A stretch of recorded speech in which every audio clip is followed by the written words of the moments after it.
Oi pessoal, tudo bem? Hoje nós vamos dar seguimento então ao Perguntas e Respostas com a tia Cris e vamos conversar hoje um pouquinho sobre puberdade precoce.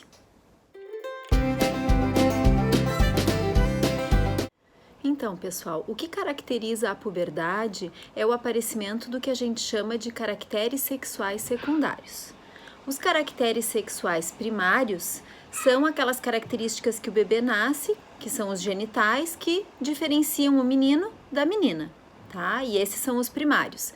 Os caracteres sexuais secundários são o aparecimento dos pelos, os pelos pubianos, nas axilas, a barba no menino, a mudança da voz, o aumento dos testículos, aumento do pênis nos meninos, a mudança do corpo, da configuração do corpo, que os meninos ficam mais musculosos, com os ombros mais largos, e as meninas têm um aumento do quadril e um acúmulo de gordura em algumas partes da região, que na minha opinião nem precisava, na verdade. E fora isso, dos meninos a gente tem a primeira ejaculação e a partir daí acontecem outras ejaculações, e na menina a gente tem a menstruação, além daquele crescimento bem acelerado que é característico dessa idade, que a gente chama de estirão puberal ou estirão de crescimento. Então, a puberdade ela é considerada precoce quando ela acontece nas meninas. Essas características, sexuais secundárias que eu falei, acontecem na menina antes dos 8 anos, nos meninos antes dos 9 anos. Ou ela é considerada tardia, quando acontece nas meninas inicia após os 13 anos e nos meninos após os 14 anos. E a sequência que acontecem essas alterações nas meninas e nos meninos, ela é uma sequência diferente. Então, nas meninas, normalmente, na maioria dos casos, acontece primeiro o aparecimento do botão mamário, as mamas começam a crescer, geralmente acontece o crescimento primeiro de uma mama, depois da outra, então isso às vezes assusta um pouco os pais, mas é normal. E essa primeira alteração, que é o aparecimento das mamas, a gente chama de telarca. Nas meninas, geralmente, após a telarca, acontece o estirão puberal ou de crescimento, então as meninas crescem bastante, tanto que nessa idade a gente nota uma diferença grande entre os meninos e as meninas. Geralmente as meninas estão bem grandes, bem moças, e os meninos ainda estão pequenos. Aí depois disso aparecem os pelos, pelos axilares, pelos pubianos, que a gente chama isso de pubarca, aparecimento dos pelos pubianos, e depois então a menarca, que é a primeira menstruação, e a partir daí se iniciam os ciclos menstruais. Já nos meninos, o aparecimento desses caracteres sexuais secundários acontece numa outra forma.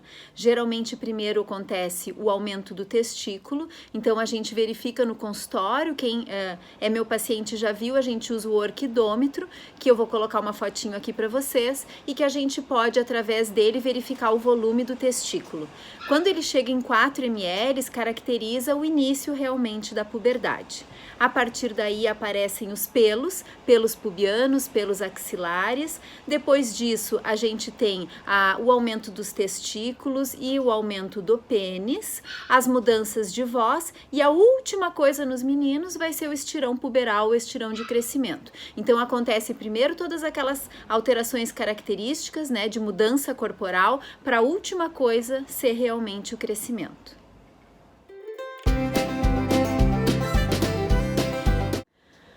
Uma coisa que foi questionada e que por algumas pessoas e que me chamou a atenção, e eu acabei juntando com essa parte de puberdade precoce que nós estamos conversando agora, para vocês entenderem o que é normal e o que não é da puberdade, é sobre o tamanho do pênis, Então, alguns pais principalmente se preocupam com o tamanho do pênis, e o que aparece mais no consultório geralmente é quando tem uma criança, por exemplo, um menino de 8, 9 anos e ele tem um irmãozinho de 3, 4 anos. E aí os pais ficam preocupados porque, comparando um filho com outro, eles verificam que o tamanho do testículo, principalmente, é igual, O tamanho, o desenvolvimento do pênis e dos testículos é mais ou menos igual entre o filho menor de 3, 4 anos e o maior de 8, 9 anos, tá? tá? Mas isso é normal, né? O tamanho do testículo, geralmente ele cresce até os 3, 4 anos e aí ele fica estacionado, o crescimento, até lá pelos 9, 10 anos, que é quando começa realmente a puberdade no menino. Então é normal o volume testicular ser o mesmo durante esse período, ele fica estacionado. E com relação ao tamanho do pênis, o tamanho do pênis é óbvio que ele tem uma variação racial, né? Tem alguns estudos que mostram que dependendo da raça, o tamanho do pênis é diferente e também dependendo da localização geográfica. Então, em alguns países do mundo, o pênis é maior do que outros, mas isso não é uma coisa que mude muito entre os 3, 4 anos até os 8, 9 anos, quando começa realmente a puberdade no menino. Então, é normal ser mais ou menos do mesmo tamanho entre um menino pequeno e um menino ali pré-puberal, quase entrando na puberdade, tá bom? Espero ter ajudado vocês a responder essa questão do que é uma puberdade precoce, para que vocês entendam quando realmente que a gente tem que se preocupar, tá bom? Um beijo e até mais!